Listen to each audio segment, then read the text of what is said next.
us is Dr. Elaine Phillips in the 5th lecture of Historical Geography and Introduction. The focus of this lecture will be Galilee. Having done quite a bit of work now with the coastal plain area and the regions around Jerusalem, we're going to move up north and talk about Jesus in the Galilee. Here you see just the northwestern end of the Sea of Galilee and a very significant area that we're going to talk about a little bit later on. But first of all, let's do a little bit of review, as always. Here we have our land between, and we've already noticed the testing ground of faith, so that's nothing new for us at all.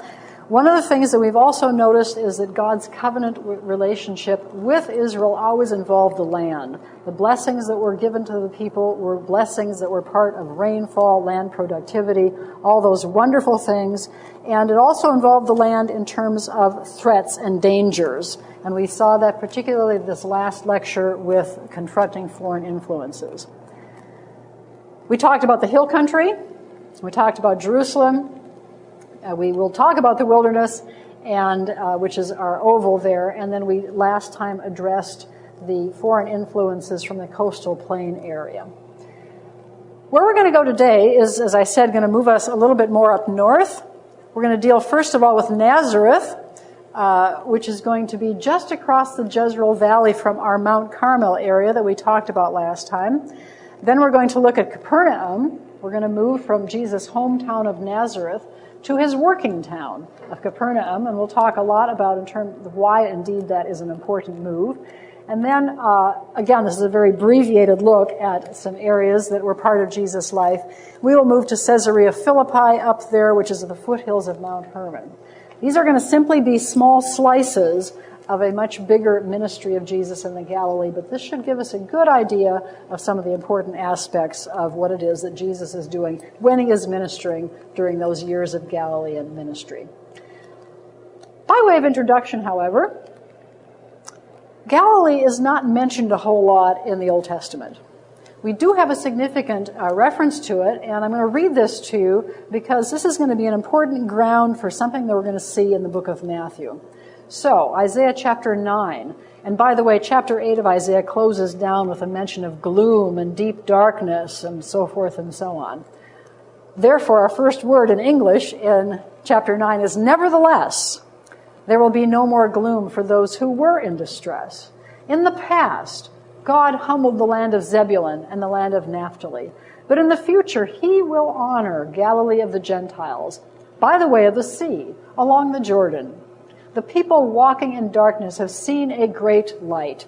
On those living in the land of the shadow of death, a light has dawned. Now, we're going to pick that up a little bit later on, and those of you who know your book of Isaiah well know that this is going to be followed in verses 6 and 7 by a promise of the child being born, who has all those wonderful names that are God's names and titles. But we'll get there eventually. This is still introduction. That's one of our few mentions of Galilee in the Old Testament. When we get to the Gospels, however, obviously, as I mentioned earlier, the focus is on Galilee, and Jesus will minister for at least 2 years up in the Galilee area. So the question, of course, is what's happening in between times? Just a quick review of some history, which will help us, I think, a little bit. After the division of the kingdom, we have first the northern kingdom going into exile, and then, of course, the southern kingdom will go into exile and the destruction of the temple. In the north, which includes the Galilee, there are foreign populations that are brought in. 1 Kings 17 tells us all about this whole mixing and syncretism that unfolds in that area. As the centuries go by, Alexander the Great will make his way down through Israel, actually will land up in Egypt as well, and so this area will be also very much absorbing Greek influence. Hellenism is not just an imposition of Greek culture. What it is that the local peoples are taking what they see in Greek culture and assimilating it into their own and developing something new and unique, but very much with Greek culture infused within their current cultural contexts. This area maintains its status of the land between because after the death of Alexander the Great, there are a number of his generals that are fighting back and forth over the division of his kingdom. And for our purposes, there are those, the area of Syria is taken by a man named Seleucus, one of the generals, and the area of Egypt is taken by a general named Ptolemy. And guess who's in Syria, in between Syria and Egypt? It, of course, is the people of Israel. And so it continues to be a land between, because the Ptolemies and the Seleucids will fight back and forth over who gets to control this area. Lots of things happen in those battles back and forth. The end of the 3rd century, pretty much the Seleucids will take control over what had been Ptolemaic. And then in the middle of the 2nd century, we have a Seleucid ruler whose name is Antiochus Epiphanes, and he will try to impose in a much more strong, significant, forceful way some of this Hellenistic stuff, particularly the philosophical, religious implications of it, onto the Jews. It gets to be to a head when he enters the temple, desecrates the temple, and then you have out in a small area, in the Shephelah, actually, at a small town called Modi'in, the Jews there are asked to sacrifice in an inappropriate way, and a man named Matthias rises up. He and his sons will start a revolt called the Maccabean Revolt. Judas Maccabeus is our big figure here. And the important thing is, for our purposes in the Galilee, is that the descendants of Judas Maccabeus and his brothers, who established an independent state, the descendants continue that independent state for about 100 years, and one of them is a major figure. Because as those men expand their control out from what had been a very small entity around Jerusalem and Judea, they continue to add little entities to it, if you will, geopolitical areas, and Galilee is one of those that's forcibly brought under the control of this independent Jewish state, and it happens during the reign of Aristobulus. So, in the years 104, 103, Galilee is, which has been sort of a mixture of people, foreign religions, foreign peoples, now brought and forcibly converted to Judaism. As things move on, Rome is consistently encroaching eastward, and they will be a very major presence from 63 BC. In fact, they will establish a capital in the area of the Galilee called Sepphoris, and that we're going to look at that a little bit as well.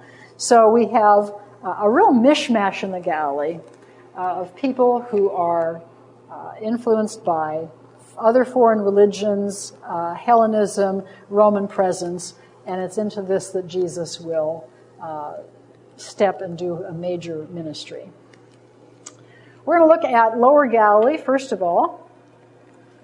Galilee is divided into Upper Galilee and Lower Galilee. Upper Galilee is so rugged and isolated, not much happens there, either Old Testament or New Testament. Lower Galilee is a little bit of a different story. You can see it has a western component to it and an eastern component to it.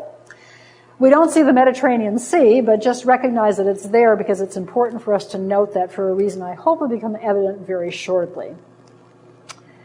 Whoops, let's get rid of Jezreel Valley. Well, let's just leave it there for now. As you look at Lower Galilee, on this map that has topography on it, you can see that there are some valleys here, and then there are ridges that run from west to east. This is an extremely significant geographical, topographical set of features, and we just want to make a note of it. One thing that means is that it's open to foreign influence. Just as the valleys in the Shephelah were the little avenues by which the Philistines made their way into the hill country, so also these valleys that are west to east mean that traffic goes much more easily from the Mediterranean Sea, Acco, Ptolemais, the cities out there, moving eastward. That's significant. Rome, as I said a moment ago, is going to establish a capital of the Galilee in a place called Sepphoris, and we're going to talk about that more in a moment. Another fascinating aspect of this is the following. You see weather patterns up here, and you're wondering, what's that all about?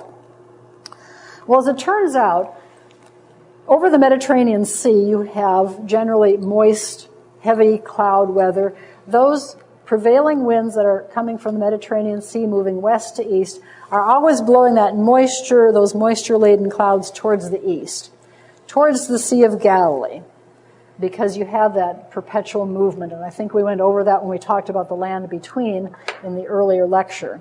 Here it's particularly fascinating because as these winds are moving over this area, you've got kind of a funnel effect.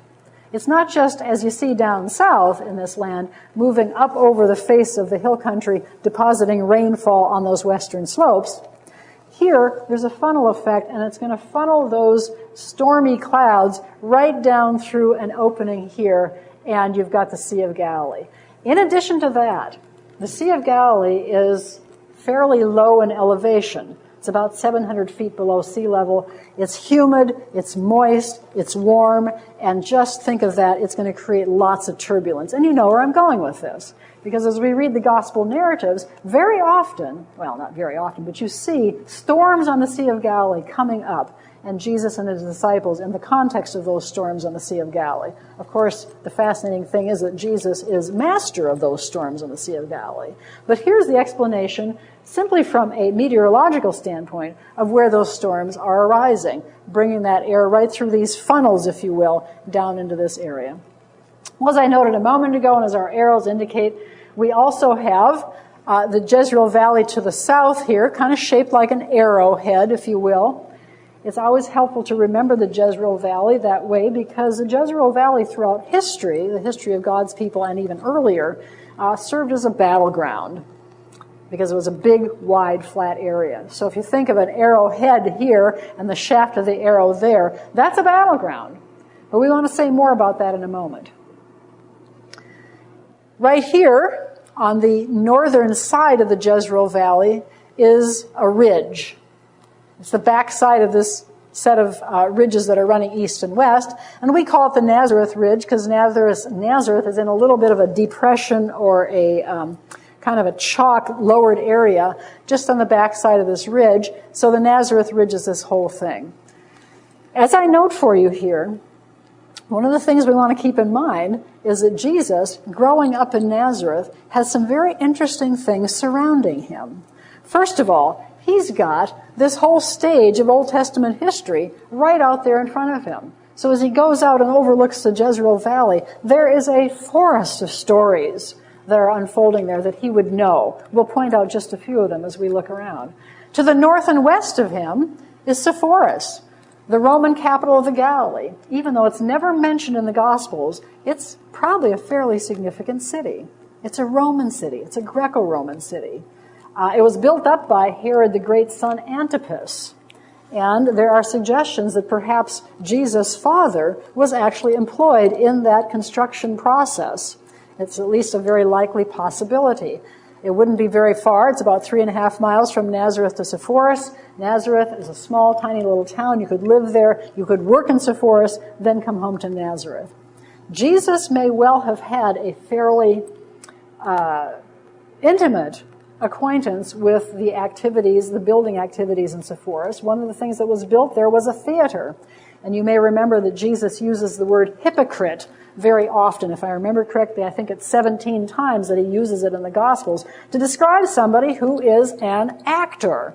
That's what the word means in Greek. And so where would he see that? He would have seen that in the context of this theater situation in Sepphoris. So at any rate, Nazareth is a very key location. Small, kind of isolated in its own little ridge area here, but close to Sepphoris, also close to the staging ground for Old Testament history.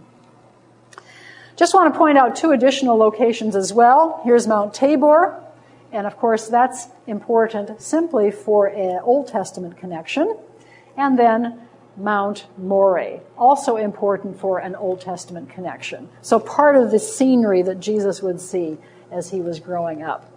We don't want to lose sight of the fact that there are red lines on this map, perhaps a little hard to see for you, but we have our international coastal route that we'd been talking about when we talked about the Philistine Plain. It makes its way through Mount Carmel. It makes its way across the Jezreel Valley. It goes past Mount Tabor, and it's going to go down here to the area of Capernaum and then north.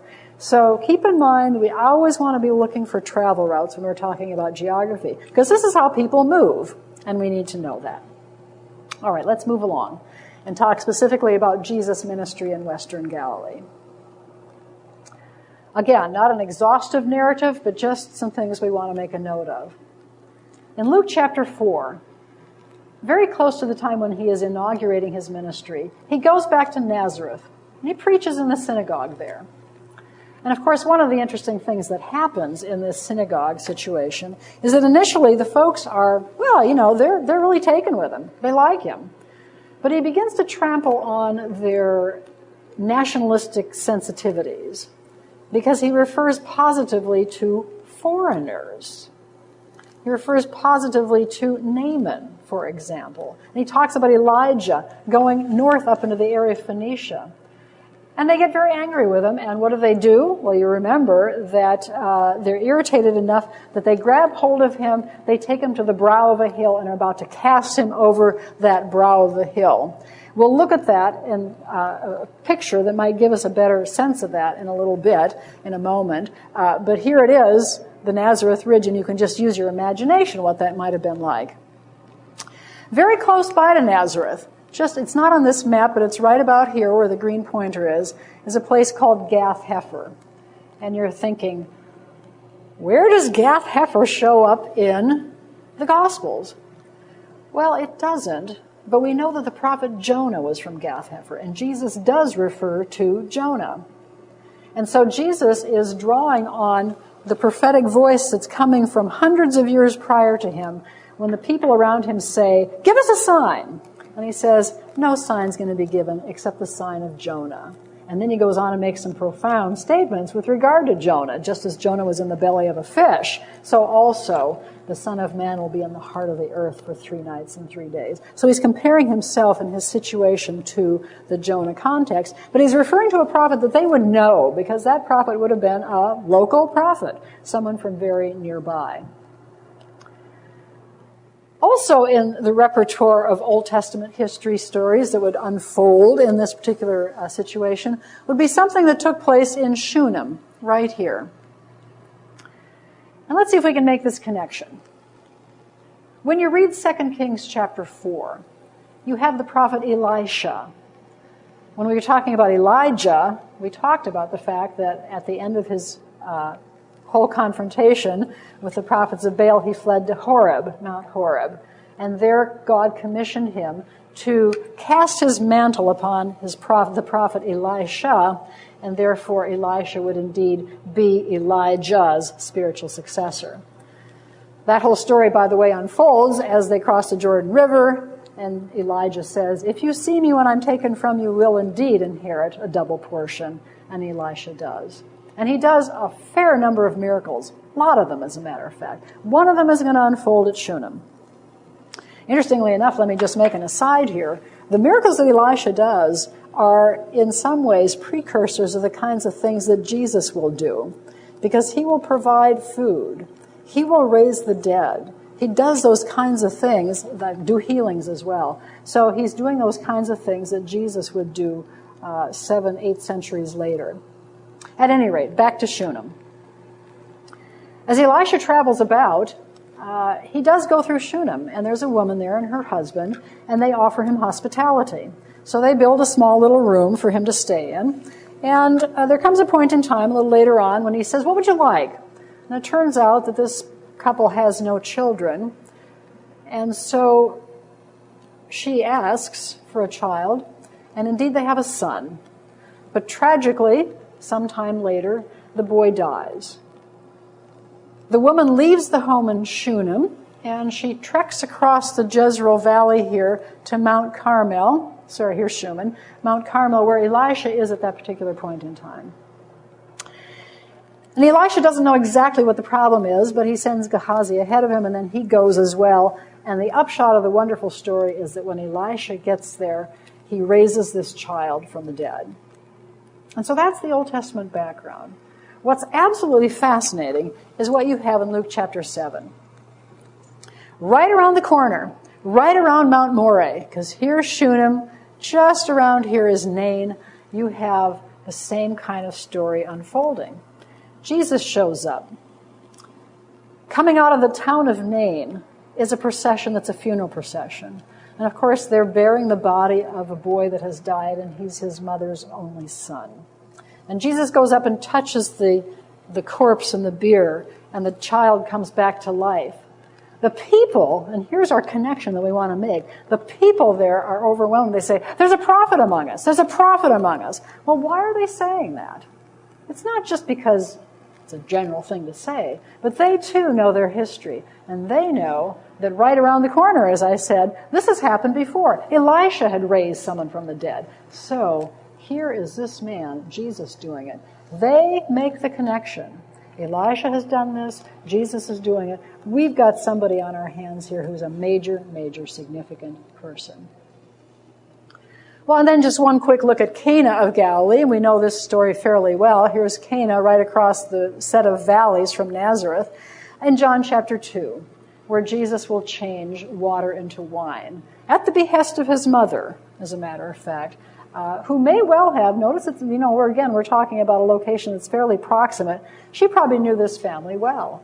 Some people have suggested that perhaps when Jesus comes along with his disciples, this small little wedding party is kind of overwhelmed by the numbers of people that have shown up that they may not have expected. After all, this is 13 additional people, and that might be what prompted Mary to request Jesus to do something about it as they were running out of wine.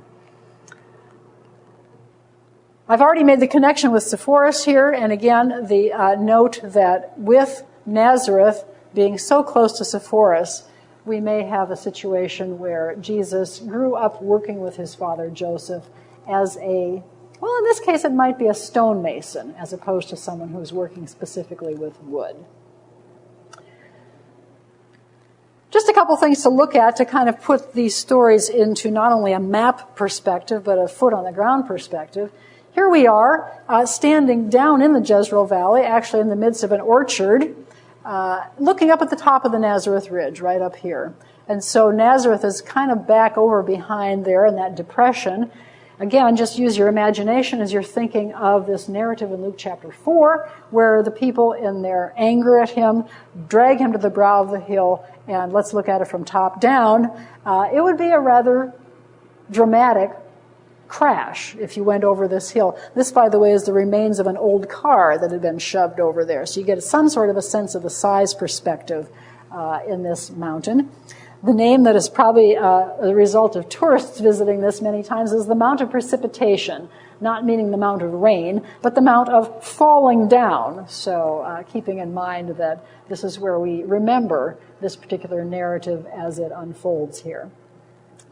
There's a rabbinic teaching. The rabbis were those who taught in the centuries after the New Testament, early rabbinic teaching, that says that if someone committed blasphemy, they were to be taken to a height that was at least twice as tall as they were and thrown over. And who knows, that may be part of the Jewish tradition behind taking Jesus to this point. Just another quick connection, although we won't make too much more of it at this point. We're looking here at Mount Tabor. And this is the mountain, if we look at our Deborah narratives back in chapter 4 and 5 of Judges, you have Deborah, the judge, who works with Barak, the general. They are encamped up here with the Israelite forces on Mount Tabor, and at God's word, they sweep down into this area of the Jezreel Valley to encounter the forces of Sisera, who is the general for Jabin, king of Hatzor. So again, we see a battle unfolding in this area of Jezreel Valley, part of the narrative of which Jesus would have been aware. Just a quick look, Mount Tabor is over here, and now here is our Mount Moreh area, Shunem right here, and Nain right around the corner over here, standing on the Nazareth Ridge. Also, a brief look at some things from Sepphoris. Even though Sepphoris is not mentioned in the Gospels, as I mentioned, it was a fairly significant city, excavated in the 1980s. Some remarkable things found there. This is the theater seats actually cut into bedrock. Some theaters were structured and they had vaulting underneath and so forth. These theater seats were cut right into the bedrock. This is a first century theater that was here. So we know this would have been here at the time that Jesus was growing up in Nazareth. Moving a little farther along in the Sepphoris time frame, I mentioned the rabbis a moment ago, and I'll just do a little bit of a tangent at this point. After the Romans destroyed Jerusalem and the temple in AD 70, the Jews were no longer in that Jerusalem area. They were forbidden for being there. They moved west first, and then they moved their center of activities up to the Galilee area. And Sepphoris became a major Jewish center. And from this later rabbinic period, 4th century particularly, we have some remarkable, remarkable buildings that have been excavated. A beautiful synagogue floor has been found up there. But also, this most intriguing section of mosaic floor, this is a panel. It's actually labeled by the people who found it. Because of the beauty of the mosaics, it's labeled the Mona Lisa of the Galilee, this little medallion section right here. Actually, it's part of a much larger panel that is apparently celebrating the Feast of Dionysius. So some interesting things. If we had time to explore them, we would, because here you have a city that's a rabbinic city, but also very much in sync with the Romans. The rabbis, the Jewish rabbis, and the Roman rulers were getting along fairly well in 2nd, 3rd, 4th centuries until the Christians came in and the empire changed to Christian. There was basically some good interaction, and so we seem to see in Sepphoris some adoption, major adoption of Greco-Roman themes, and this is one of them. Well, let's move on. Looking from Sepphoris to the north, just across one of those east-west valleys, we simply see the remains of Cana right here. Little excavation has been done there, not a lot. Some things that are coming from the later Byzantine period. But here we see, again, just the proximity of this site that's so important for Jesus' first miracle in the Galilee. We're going to move now to the Sea of Galilee, and just some sites around it first that we want to locate, then some data about the Sea of Galilee, and then some of the incidents that happen here. Only some of them. We don't have time for all of them. This is called a sea, which is really a misnomer. There are probably some reasons for that. Perhaps one of them is that reference in Isaiah, the way of the sea. But at any rate, it's a lake. We really have here a lake. And you can see that its dimensions, about 13 miles long, 7.5 miles wide. It's actually less than that right now because, unfortunately, the water level has sunk rather drastically. That's an unfortunate thing. To keep in mind at this point that in our Old Testament period, and this idea still continues very much into the New Testament as well, large bodies of water, notably Mediterranean Sea, but other seas as well, did represent the forces of chaos. We are particularly aware of this as we look at some of the material that comes from the Ugaritic culture to the north and west of Israel, but seas and everything associated with them was something to be feared. With that as background, it's really significant for us to remember that as Jesus is very much engaged in bringing his power to bear on all the forces, he deals with demons, he deals with illness, he deals with epilepsy, but he also deals with the nature that's around him, and he controls this sea, and he walks on it. So that's one of our issues we want to just make a note of. Just a couple of additional locations. 2 major plains, if you will, areas that have been alluvial soils have flowed in there, and they're very, very fertile. The plain of Gennesaret right here, and the plain of Bethsaida right up there to the north and east. These will both play a significant role in terms of some cities that are located on or nearby them, but they're also important in terms of agricultural productivity. Capernaum is probably our major location, right here. And again, we're remembering that very shortly after Jesus' short stint in Nazareth, he and his family will move to Capernaum, and that will be his place of residence. And we're going to make some additional comments about Capernaum in a moment. We also have Chorazin, right out to the north, kind of up the ridge that's above Capernaum, and then we have Bethsaida as well. A question mark with Bethsaida, there's some question in terms of exactly where Bethsaida is located, or perhaps there were 2 of them, that's an option too. What's significant for my purposes right now are these 3 cities and the fact that Jesus will link them together in something that he says in Matthew 11, which is a stinging rebuke to the residents of these cities. Let's look at it. And again, notice they're kind of in a little triangle there. Woe to you, Chorazin! Woe to you, Bethsaida!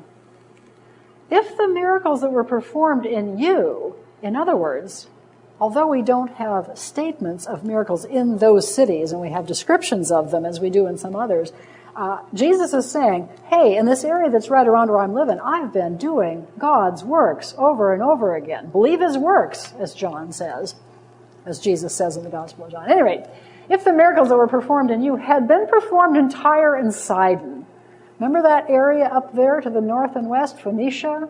Those cities that Jesus had alluded to while he was in Nazareth as well? They would have repented long ago in sackcloth and ashes. But I tell you, it will be more bearable for Tyre and Sidon on the day of judgment than for you. And you, Capernaum, his hometown. The people who knew him, well, his hometown at that point, Nazareth, had also cast him out and rejected him. And you, Capernaum, will you be lifted up to the skies? No. You will go down to the depths. If the miracles that were performed in you had been performed in Sodom, wow, what an insult. Go back to Genesis 19. Where Sodom and the sins of Sodom were so heinous that God has overwhelmed them with fiery outpouring and destroyed them. If the miracles performed in you had been performed in Sodom, it would have remained to this day. But I tell you, it will be more bearable for Sodom on the day of judgment than for you. So, as I said a moment ago, these cities, right proximate to where Jesus was living as he was ministering, we're seeing time after time after time his remarkable ministry that he was accomplishing through miracles, and yet their hearts were hardened. A few more important bits of information that will help us understand gospel narratives in a bigger area, I think. Again, we have the Sea of Galilee being significantly below sea level, and that contributes to that weather pattern thing that I was mentioning earlier, so that we do have remarkable storms that come up fairly quickly. In addition, the Jordan River, which flows in from the north and east, and we'll say more about the Jordan a little bit later on as we talk about the headwaters of the Jordan. At any rate, it's coming in bringing fresh water that is the result of precipitation on Mount Hermon. At the same time, this whole area is part of the Rift Valley, and it has a lot of seismic activity that's going on, and there are some salt springs too, particularly salt springs on the north and west and on the south and eastern shores. When you have that combination, this is wonderful breeding ground for fish. And so the fishing is particularly good in this northwestern rim and also on the southeastern side. Interestingly enough, I mentioned a moment ago that the water level of the Sea of Galilee has gone down significantly over the last 2 decades or so. That's unfortunate, and it's bad in terms of the water supply for Israel. But one of the good things that has come out of that, there's 2 actually, but I'll mention one right now, is that archaeologists and people who are interested in this whole area in the first century were able to go around the shoreline of the Sea of Galilee and find things they had never seen before. And one of those things that they found were at least 30 tiny little harbor areas made out of basalt rock. The area around there is all basalt rock, and you'd see these little hooks of harbors. Take in your minds a miniature of the harbor that we saw at Caesarea. You know, kind of a breakwater that goes out and then a turn. Well, they found, now that the water level had gone down, a whole lot of these little tiny first century harbors, which are indicative of the fact that the fishing was definitely an industry there. They also found, lodged in the mud back in 1986, the remains of a first century boat. We'll see a reconstruction of that a little bit later on. One of the other things we want to note is that these 2 plains, the plain of Gennesaret and the plain of Bethsaida, were extremely important in terms of agricultural produce. I'm going to quote Josephus for you in a moment, but we know that there was lots and lots and lots of olive oil production there. Olives are used for just about everything: oil, light, medications, food, food for animals, fuel. So producing olive crops and olive oil was extremely important. And that's going to show into a figure that we're going to look at in a moment too. In addition to that, as you look at this area, Herod Antipas, one of the sons of Herod the Great that survived, because a lot of Herod the Great's sons didn't survive, but Herod Antipas had been given, upon Herod's death, Herod the Great's death, the region of Galilee. He also got Perea, which is farther south across the Jordan, but he got Galilee. His brother Philip got the territory to the north and the east of the Sea of Galilee. And so you've got a boundary right about there, right about at the Jordan River. This is significant because whenever there are borders, there are taxing institutions. And so start putting together in your minds the kind of place to which Jesus is moving. He's moving to Capernaum, fishing industry, olive oil production, taxation because it's real close to the border area. And of course we do know that one of Jesus' disciples that he drew when he was in Capernaum is going to be Matthew or Levi the tax collector. So as I mentioned a moment ago, you're going to have commerce, travel, taxation near the border. This route, the International Coastal Highway, which is of course not coastal anymore, but it's still international, is also going to go very close by here because it's got to swing inland, as we saw earlier on that map, across the Jezreel Valley, past Mount Tabor, down past the Sea of Galilee, and then head up north.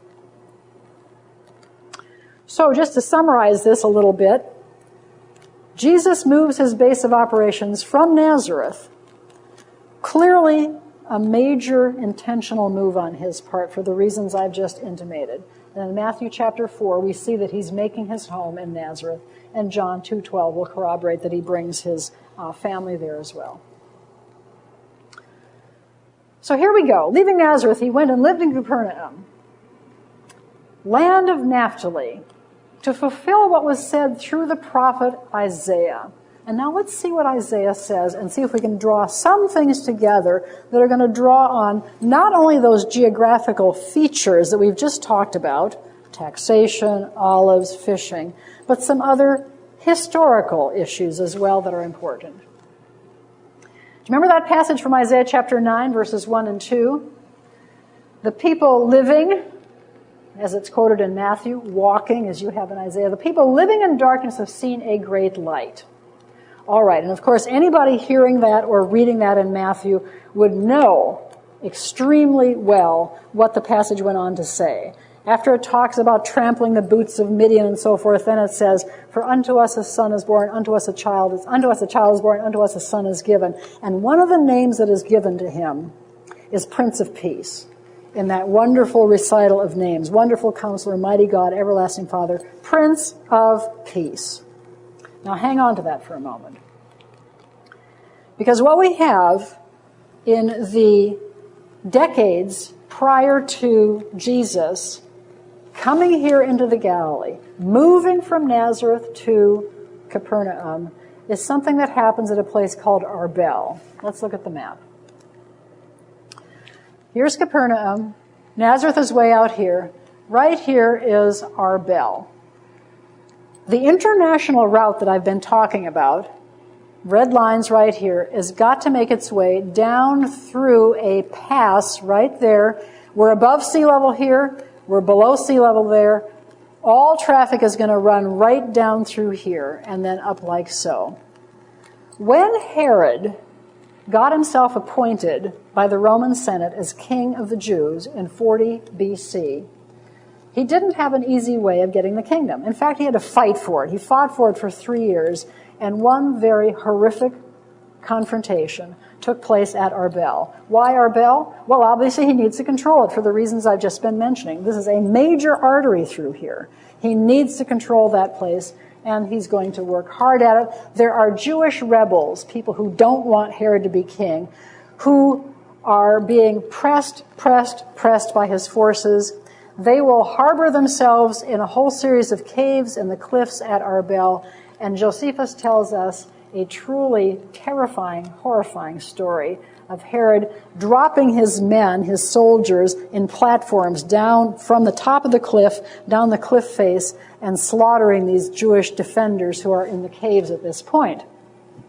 A lot of bloodshed, a lot of just horror that's part of this picture.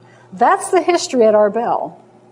And by the way, even after Jesus' time, we have, when the Romans come through in 66, 68 AD, the same kind of thing happening at Arbel. Same battle there. Josephus tells us at that point that the water of the Sea of Galilee ran red with the blood of the people there. So this is a hugely important strategic location, but it has been a place of warfare.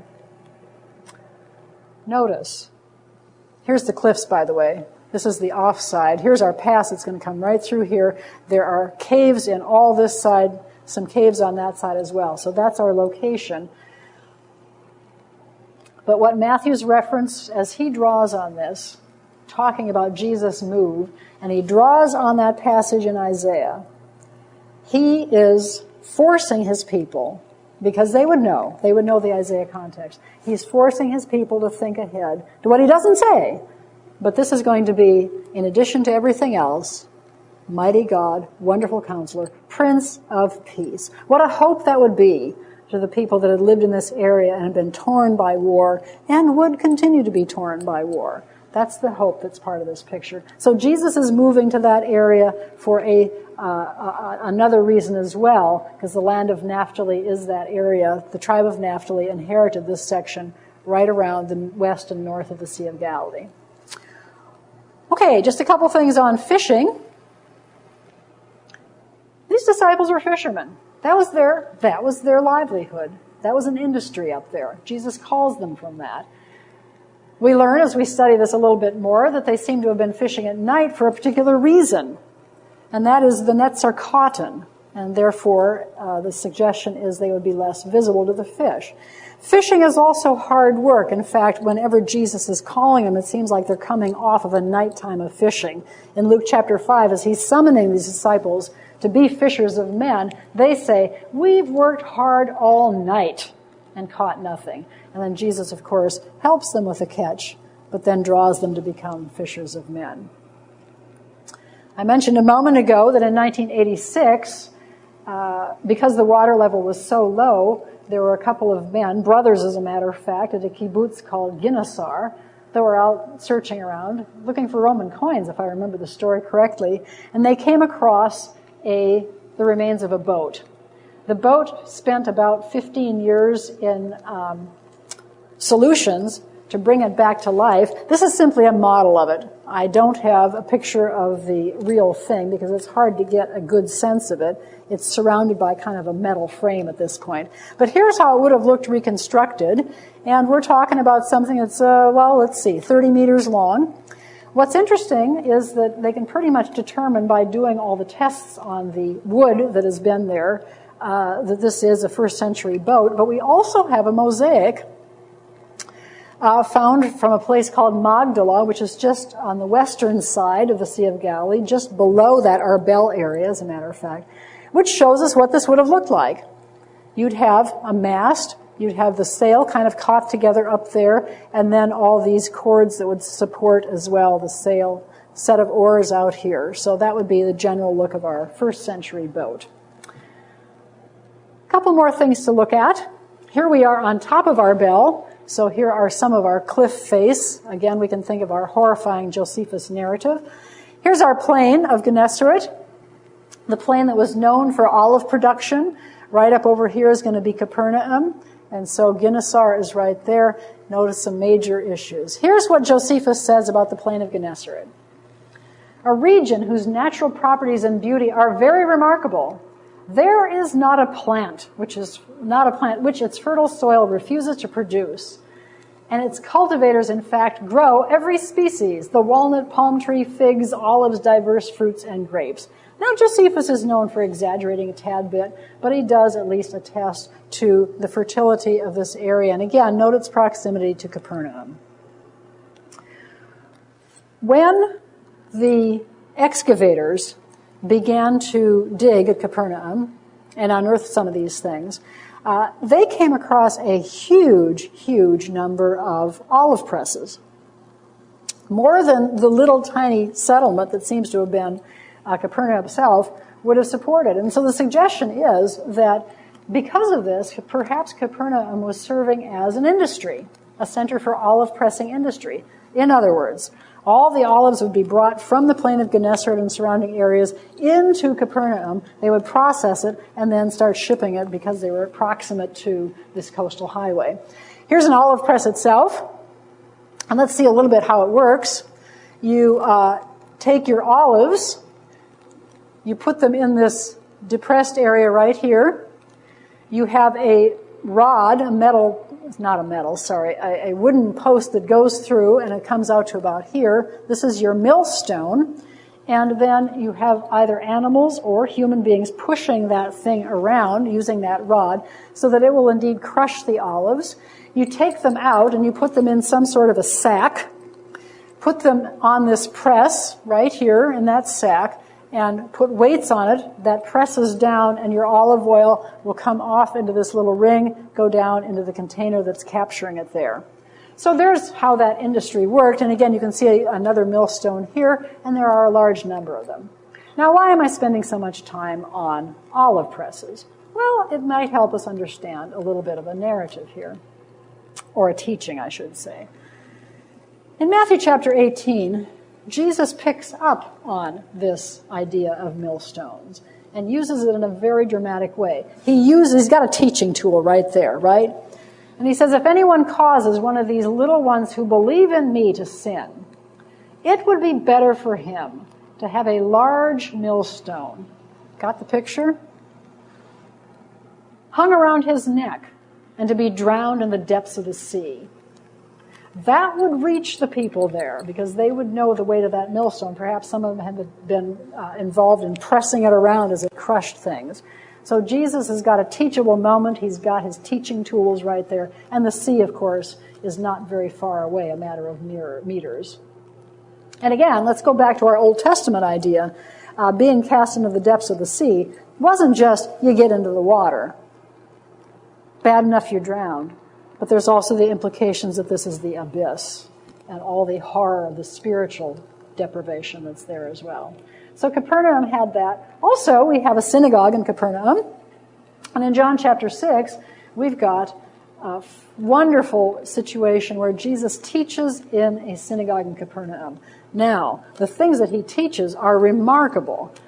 We've just had, earlier on in the chapter, and also in all the synoptic gospels, Jesus providing food, the feeding of the 5,000. The people have followed him to Capernaum. They're asking him questions. And so he's going to preach in this synagogue in Capernaum. And because of the time, I'll leave you to look at that and read it yourselves. But here's a synagogue. And interestingly enough, even though this synagogue, it's made out of white limestone, which is quite unusual for building in that area. This is an area that would have been, the bedrock would have been basalt, all dark rocks. This is a white synagogue, so obviously there's something important about this. I would suggest perhaps Christian pilgrims are building this synagogue later on, but that's a story that's in and of itself. Underneath this synagogue, right along in here, are the foundations of an earlier synagogue. It's a basalt synagogue. It's what you'd expect a building to be made out of in that area. Not only do we have foundations of that earlier synagogue, which can probably be dated to 1st century, but if you walk into this one, right about in here, you can look down and see some columns from that synagogue. So, going to Capernaum, we don't sit in the synagogue from Jesus' day. This is a later one, but we know that there was one, particularly in that location.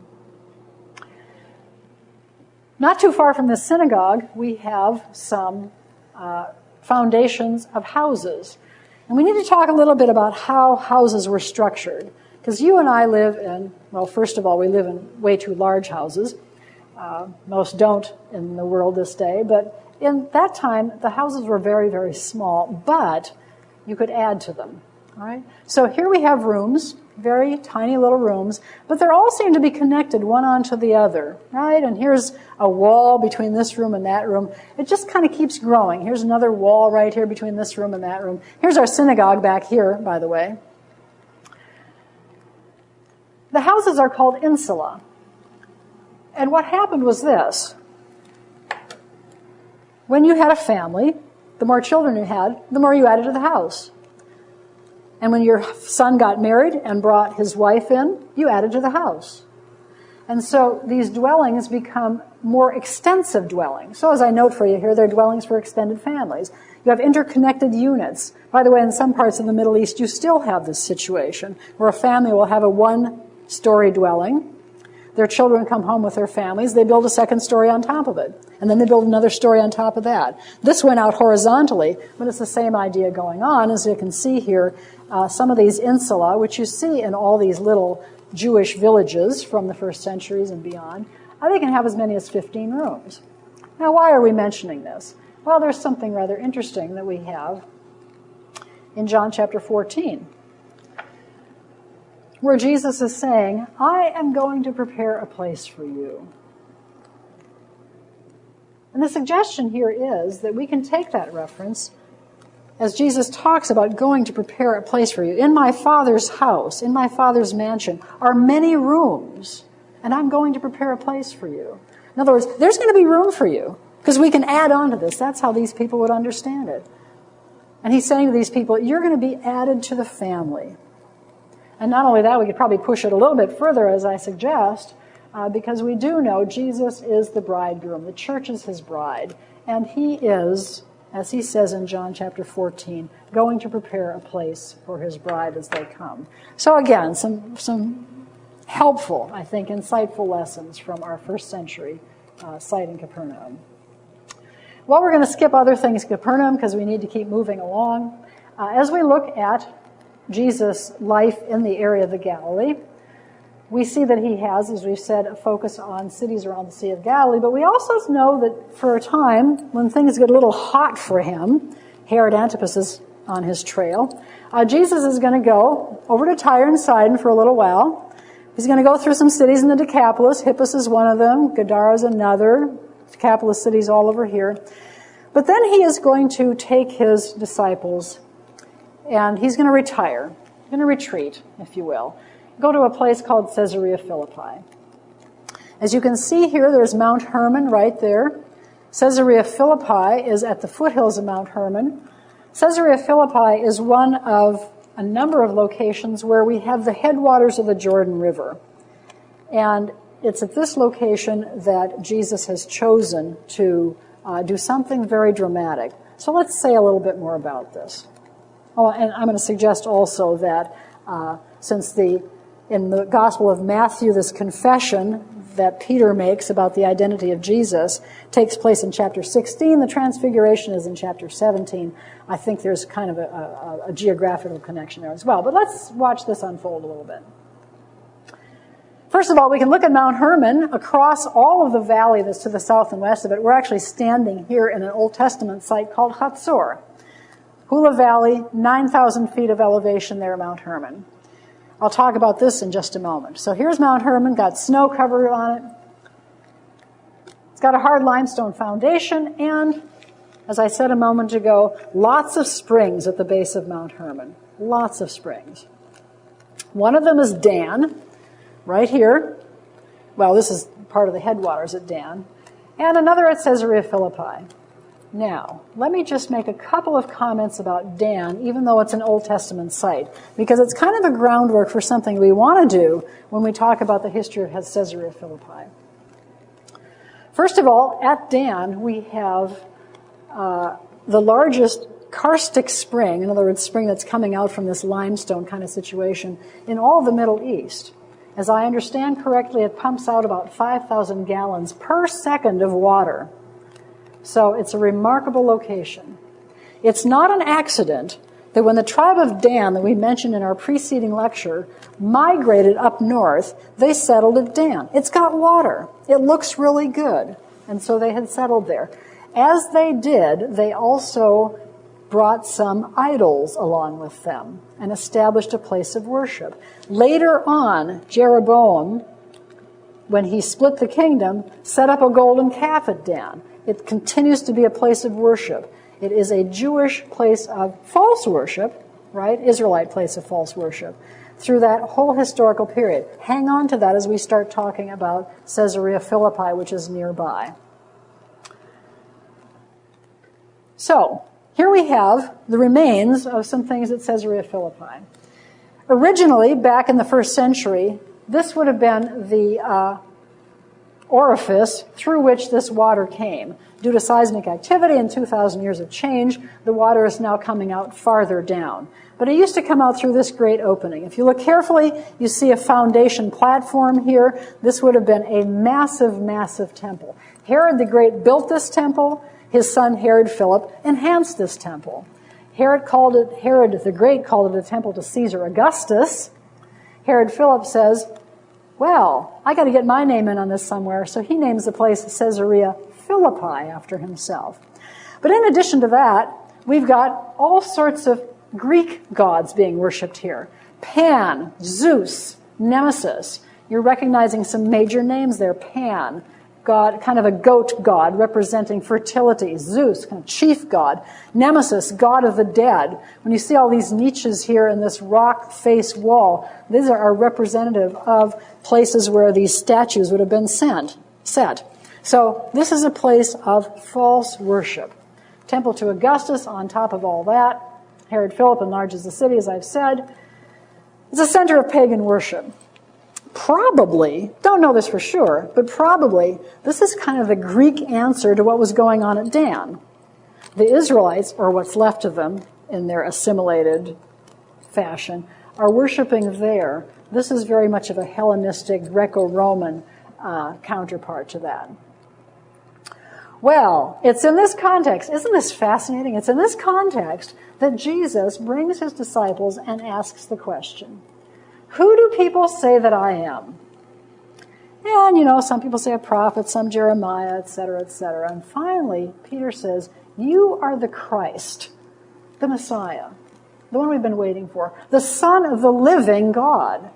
And again, notice the emphasis on the living God. Remember David way back there said he is depending on the living God? Well, here's Peter referring to Jesus as Son of the living God. And it's in this context we've just been talking about. And I want to quote for you something I found a couple of years ago that elucidates this for us.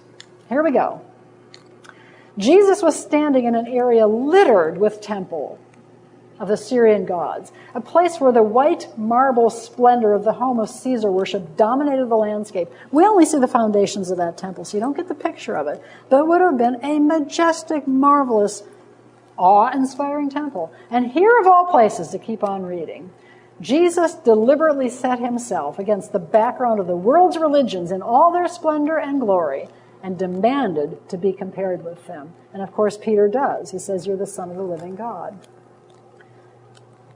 That sets Jesus in stark contrast to gods of stone, who are simply lodged in those niches up there in that stone wall. One other thing that goes on here, by the way, there's so much more we could say about that passage that we simply don't have time for, but Jesus uses the term Petra, on this rock. And of course, Peter has the name that's associated with that as well. But there might be something else going on. Let's look at it just a little bit. Jesus uses the word Petra, and it's a word that would indeed possibly be used to describe that backdrop, that huge stark bluff that's there. We can refer to the same use of it in terms of Matthew chapter 7. So hang on to that for a minute and let's go on. Possibly, and I know there's a huge theological issue in terms of what it means to build the church on Peter and the rock, but maybe something else is going on here. Let's read through this. Perhaps Jesus' statement that he would build his church on this rock doesn't refer to Peter or to Peter's confession, which is the way some people try to explain it. Instead, it might be translated, that Greek preposition might be translated against this rock. And if that's true, and you Greek scholars can take this on and wrestle with it, then possibly he could be referring to a confrontation between him and his church and all that pagan worship that's represented there. The church would be on the move. Let me keep reading. The gates of hell would not withstand that attack. So it's going to move against that rock, which is symbolic of all those dead gods. And then just another interesting issue. Later on, there is a rabbinic tradition that when the Messiah comes, the Christ, in their minds, Jewish Messiah comes, the gates of Caesarea will collapse. The gates of Hades at Caesarea will collapse. Well, at any rate, what we do see here, no matter how you want to interpret that last thing, is, as I indicate for you, a whole series of reversals. Jesus' identity as the Son of God, the Son of the living God, is contrasted with those dead gods. Jesus will go on to teach both about the fact that he has to suffer, and of course that's where Peter rebukes him, but also there's going to be a resurrection. Peter suffers this own incredible contrast in his own experience at that point, because Jesus will tell him that it's been God who's revealed this to him. And yet in the next moment, he says, "Get behind me, Satan." And at that point, then he says as well that people who follow him must take up their cross and follow him. Well, just a couple lessons from the Transfiguration. Moses and Elijah are there. Again, representative of the law and the prophets standing with Jesus. Peter, in his usual effervescent manner, says, "Let's set up some booths." Well, one of the reasons for suggesting that is that this probably was near the Feast of Tabernacles, and the Feast of Tabernacles had strong messianic overtones. And so as they're up on this Mount of Transfiguration, and I would suggest it's Hermon because it's whiteness and brilliance and light, that's probably what's going on. More important that is what Jesus says to those that are with him. Listen to him. What the voice says, "This is my beloved Son. Listen to him." Because we've just had that declaration that he's going to have to go to Jerusalem, he's going to suffer, but be raised on the third day. Important teachings that they were having trouble hearing. Promise of the resurrection, and then Jesus indeed does set his face to go to Jerusalem. And that's only the introduction to Galilee. Much more to do in Galilee, but we'll stop for now with Galilee.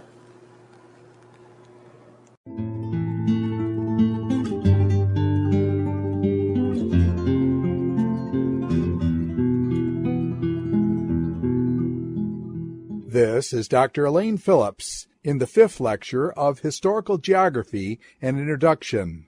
The focus of this lecture will be Galilee.